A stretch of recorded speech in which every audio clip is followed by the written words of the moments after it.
Assalamualaikum warahmatullahi wabarakatuh. Saya Nurevina Anastasia dengan NIM 110120042 ingin menjabarkan jawaban UAS saya mata kuliah manajemen media massa. Yang pertama, pertanyaannya, manajemen dalam sebuah perusahaan media memiliki peran yang sangat penting. Bahkan, maju mundurnya sebuah perusahaan media tidak terlepas dari cara pengelolaan manajemen yang baik. Menurut Anda, pengelolaan manajemen seperti apa yang bisa dikategorikan ke dalam manajemen yang baik? Berikut adalah jawaban dari saya. 1. Yaitu planning atau perencanaan. Kegiatan yang dilakukan untuk memutuskan rencana apa yang harus disusun untuk hari ini, minggu depan, bulan depan, tahun depan, setelah 5 tahun dan sebagainya, bertujuan untuk agar perusahaan mencapai tujuan tertentu. Yang kedua ada organizing atau perorganisasian. Kegiatan ini dalam membuat sebuah struktur organisasi dengan tugasnya masing-masing, sehingga antara individu maupun kelompok yang ditugaskan pada bidangnya masing-masing dapat saling mempengaruhi dan bekerja sama. Tujuannya yaitu untuk membagi sebuah kegiatan yang besar menjadi kegiatan yang lebih kecil lagi. Contohnya, penentuan sumber daya dan kegiatan yang dibutuhkan untuk mencapai tujuan organisasi, perencanaan dan pengembangan suatu organisasi, penugasan tanggung jawab tertentu.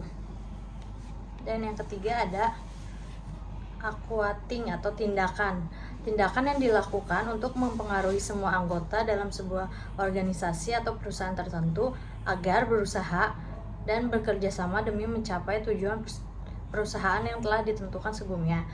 Yang terakhir ada controlling atau pengawasan. Pengawasan dilakukan untuk memastikan bagaimana perkembangan dan apakah langkah-langkah yang dilakukan telah sesuai dengan perencanaan yang telah diputuskan. Contohnya, ketika dalam sebuah proses pembuat sebuah informasi ataupun program ditemukan beberapa masalah, sebagai pemimpin harus ikut serta memecahkan dan menemukan solusinya sebelum berdampak buruk pada perusahaannya. Pertanyaan nomor 2 yaitu, apa perbedaan departemen program dengan departemen keredaksian? Jelaskan tugas pokok dan fungsi dari masing-masing. Pertama, departemen program adalah bagian yang paling bertanggung jawab dan dalam mengelola program atau acara pada suatu stasiun penyiaran adalah bagian atau departemen program. Bagian ini mempunyai tugas membawa audiens kepada suatu stasiun penyiaran melalui berbagai programnya. Orang yang bertanggung jawab mengelola bagian program disebut programmer. Bagian ini bertanggung jawab untuk merencanakan program atau acara apa saja yang disajikan kepada khalayak selama satu periode tertentu. Fungsi bagian program yaitu memproduksi dan membeli atau akuisisi program yang dapat menarik audiens yang dituju, menyusun jadwal penayangan program atau scheduling program untuk menarik audiens yang diinginkan, memproduksi layanan publik dan promosi serta produksi iklan lokal, produksi dan akuisisi program-program lainnya untuk memuaskan ketertarikan publik, menciptakan keuntungan bagi pemilik penyiaran radio.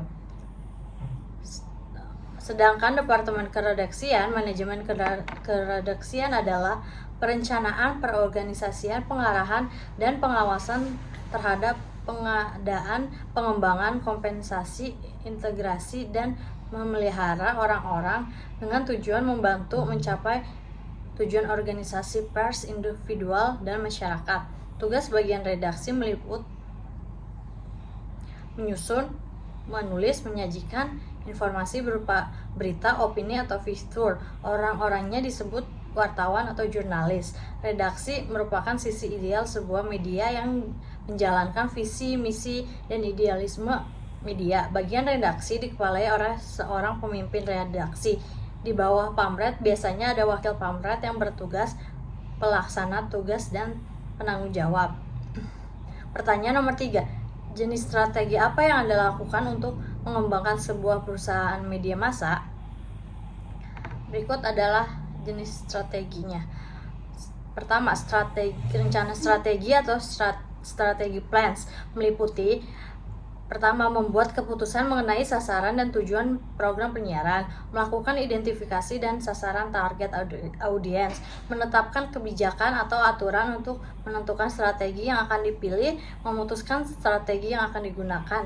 Yang kedua yaitu ada rencana operasional, merupakan penguraian lebih rinci rencana strategis, terdiri dari rencana sekali pakai atau single use plan. Contoh, perencanaan stasiun penyiaran relay baru untuk memperluas penyiaran, rencana tetap atau standing plans. Contoh, menyusun standar operation products.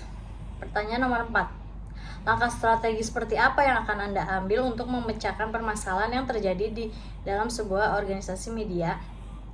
Yang pertama, mencari akar permasalahannya terlebih dahulu.